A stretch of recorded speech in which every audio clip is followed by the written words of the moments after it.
I went for the surgery because I thought I was going to get paralysed if I didn't go for the surgery. 'Cause, he said it was really severe. What if the man you thought was a monster was really just broken? John Michael Ozzy Osbourne's life has never followed a simple script. Born in 1948 in the gray, working-class slums of Aston, Birmingham, his early life was shaped more by survival than dreams. With 6 children crammed into a tiny house and parents worn thin by factory work, emotion was considered weakness. Ozzy, dyslexic and often misunderstood, was bullied relentlessly and dismissed by teachers as dumb. His school years were filled with humiliation, and his home life offered little refuge. At 14, overwhelmed by silence and despair, he attempted suicide, a cry that went unanswered, except by more punishment from his father. Dropping out at 15, Ozzy drifted through menial jobs, always fired, always forgotten. By 17, desperation led to crime, and a botched robbery landed him in prison. That 6-week sentence confirmed what the world had been telling him. He was nothing. But behind bars, something miraculous happened. A Beatles song came through a radio, and in that moment, Ozzy found purpose. Music wasn't escape. It was salvation.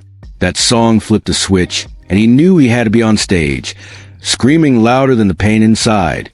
In 1968, an ad in a local paper led him to Tony Iommi, Geezer Butler, and Bill Ward. Together they formed Earth, soon to be renamed Black Sabbath, inspired by the idea that fear sells. Their music, raw and unsettling, gave voice to the darkness inside.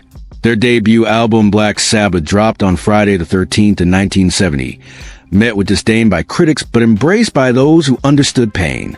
That same year, Paranoid followed, cementing them as icons. Songs like War Pigs and Iron Man weren't just music, they were battle cries for the alienated. Ozzy's voice wasn't trained, but it was honest. He didn't sing, he bled. His scream became an anthem for every outcast. But behind the persona, he remained a broken boy from Birmingham, haunted by a life that never gave him peace. Fame magnified the chaos. Addiction, pain, and conflict began to poison the brotherhood in Black Sabbath. In 1979, the ultimate betrayal came. They fired him, not in person, but through someone else. Ozzy was devastated. The band was his sanctuary, the one place where his brokenness made sense.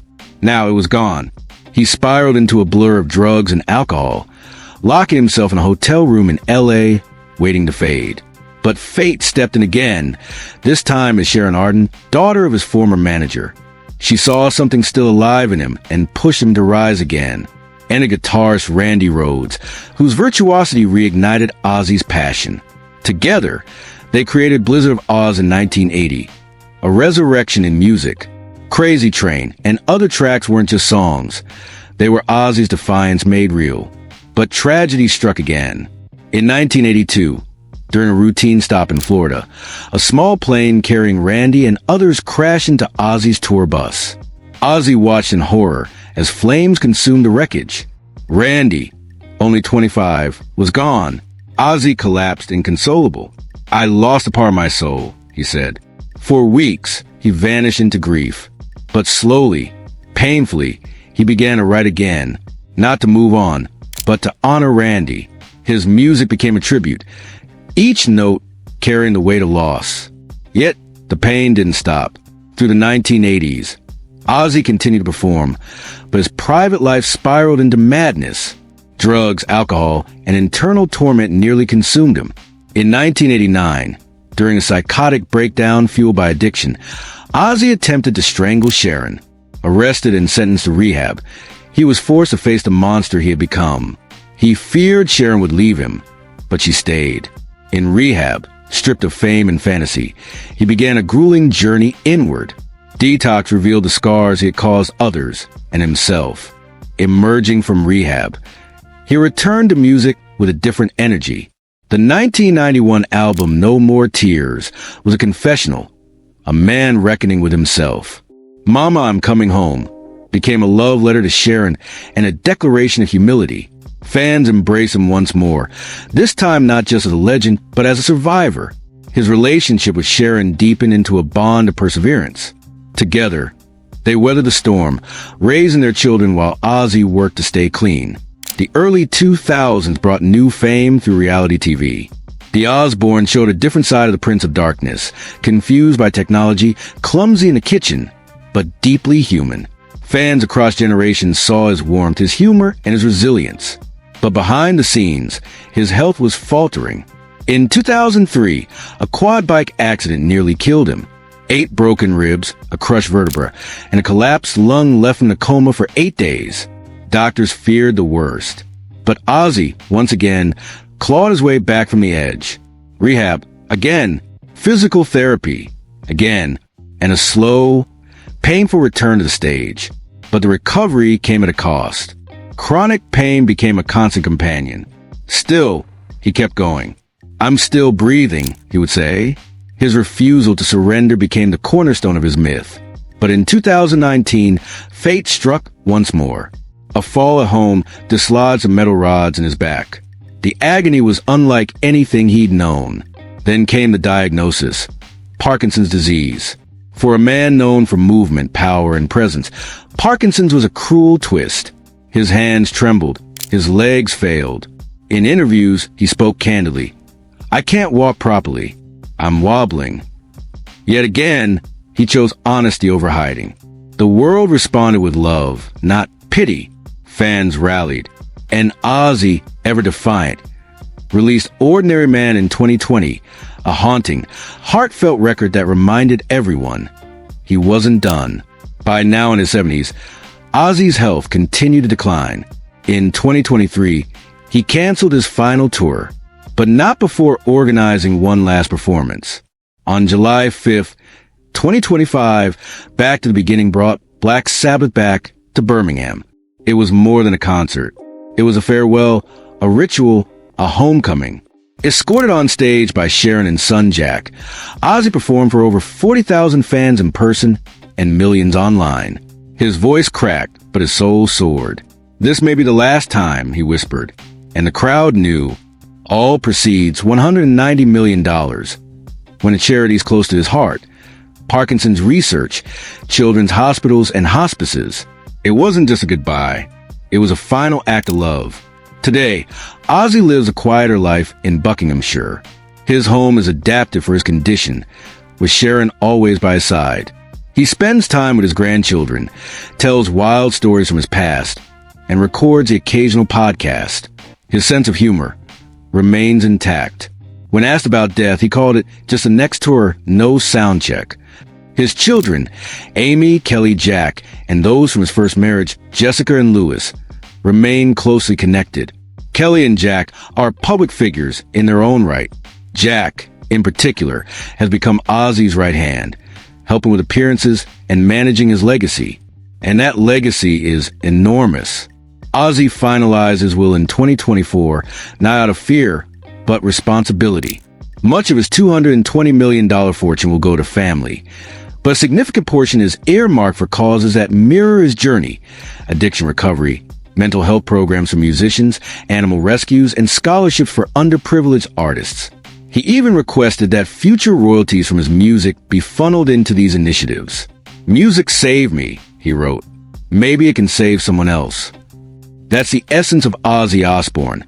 Not just a madman of heavy metal, but a man who fought to survive, to love, and to leave something meaningful behind. He's been inducted into the Rock and Roll Hall of Fame twice. His music is studied in universities. His image is tattooed, painted, and immortalized. But none of those honors capture the heart of his story. Ozzy Osbourne isn't just a musician. He's a symbol of brokenness made beautiful, of chaos harnessed into art, of pain transformed into legacy. He once said, "I never thought I'd live this long." And every day he continues to fight is a victory. When he's gone, his scream will still echo, not just in speakers, but in the hearts of those who ever felt like they didn't belong.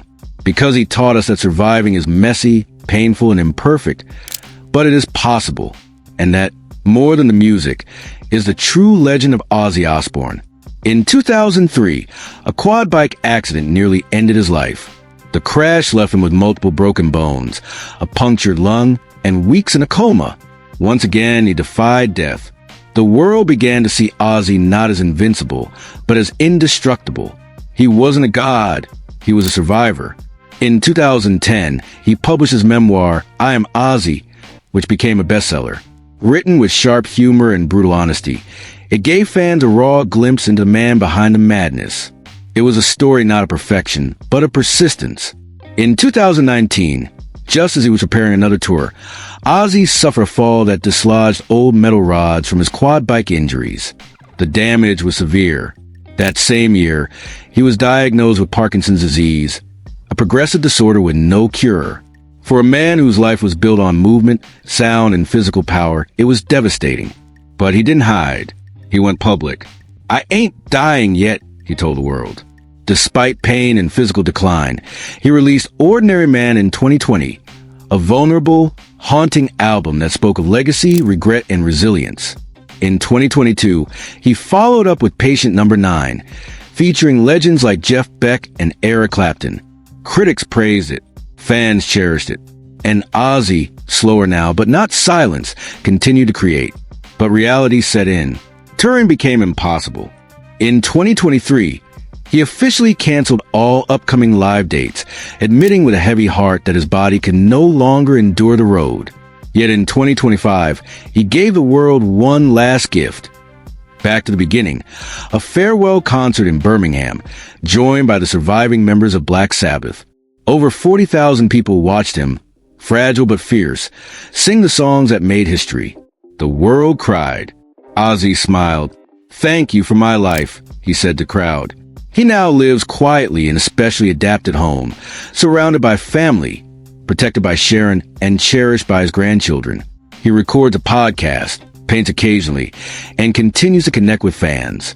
He reflects on his childhood, his mistakes, and the strange beauty of survival. He jokes about death, calling it just another gig with no encore. His estate, worth over $200 million, is now structured to support the causes that mattered most to him. Addiction recovery centers, Parkinson's research foundations, youth arts programs, and even a music scholarship for underprivileged students in Birmingham bear his name. His children, especially Jack and Kelly, have taken the torch, continuing his legacy not just as a musician, but as a symbol of endurance. Ozzy Osbourne didn't just make music. He made meaning out of suffering. He turned dysfunction into rhythm, confusion into melody, and trauma into thunder. Every scar told a story. Every relapse was followed by redemption. Even now, Ozzy Osbourne remains more than a man.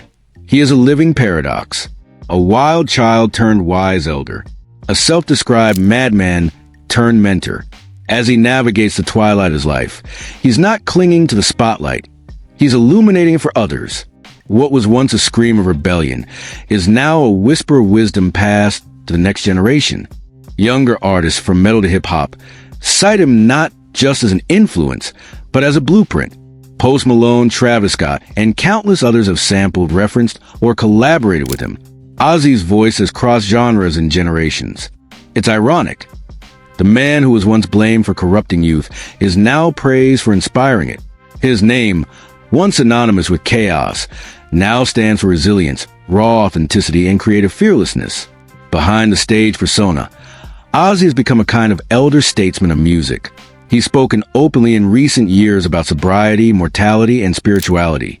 He's no longer the man biting bats or urinating on the Alamo. Those were the confused cries of a younger self. Now he talks about peace, about family, about wanting to be remembered not as a spectacle, but as someone who tried to make sense of pain through sound. The real miracle isn't just that Ozzy lived through what he did.